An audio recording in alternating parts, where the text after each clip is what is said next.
Hi ಎಲ್ಲರಿಗೂ ನಮಸ್ತೆ. ಚೈತ್ರ ನವರಾತ್ರಿಯ 2ನೇ ದಿನಕ್ಕೆ ನಿಮ್ಮೆಲ್ಲರಿಗೂ ಸ್ವಾಗತ. ಸ್ನೇಹಿತರೆ, ನಾನು ಇಂದಿನ ವ್ಲಾಗಲ್ಲಿ ಶೈಲಪುತ್ರಿ ಮಾತೆ ಬಗ್ಗೆ ನಾನು ಮಾಹಿತಿಯನ್ನು ಕೊಟ್ಟಿದ್ದೆ. ಈಗ ಚೈತ್ರ ನವರಾತ್ರಿ, ಇವತ್ತು ಚೈತ್ರ ನವರಾತ್ರಿ 2ನೇ ದಿನ. ಇವತ್ತು ನಾವು ಬ್ರಹ್ಮಚಾರಿಣಿ ಮಾತೆಯನ್ನು ನಾವು ಪೂಜಿಸ್ತೀವಿ. ಬ್ರಹ್ಮಚಾರಿಣಿ ಅಂದರೆ ಏನು? ಬ್ರಹ್ಮ ಅಂದರೆ ತಪಸ್ಸು, ಚಾರಿಣಿ ಅಂತಂದರೆ ಆಚರಿಸುವವರು ಅಂತ.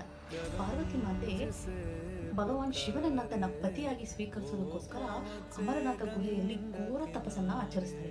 ಅವರು ಪ್ರಥಮವಾಗಿ ಮೊದಲು ಸ್ವಲ್ಪನೇ ಆಹಾರವನ್ನು ಸ್ವೀಕರಿಸ್ತಾ ಇರ್ತಾರೆ.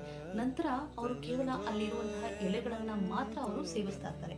ನಂತರ ಸಂಪೂರ್ಣವಾಗಿ ಎಲ್ಲವನ್ನ ತ್ಯಜಿಸಿ ಮಾತೆ ಗಾಳಿಯನ್ನು ಮಾತ್ರ ಸೇವಿಸ್ತಾ ಇರ್ತಾರೆ. ಎಷ್ಟೋ ಯುಗಗಳು ಅವರು ತಪಸ್ಸನ್ನು ಆಚರಿಸಿ ಶಿವನನ್ನ ಹೋಲಿಸ್ಕೊಳ್ತಾರೆ. ಹಾಗಾಗಿ ಇವರನ್ನ ನಾವು ಬ್ರಹ್ಮಚಾರಿಣಿ ಮಾತೆ ಅಂತ ಹೇಳಿ ನಾವು ಪೂಜಿಸ್ತೀವಿ. ಮತ್ತೆ ಬ್ರಹ್ಮಚಾರಿಣಿ ಬಲಗೈಯಲ್ಲಿ ಜಪಮಾಲೆ, ಎಡಗೈನಲ್ಲಿ ಕಮಂಡಲವನ್ನ ಹಿಡಿದಿದ್ದಾರೆ.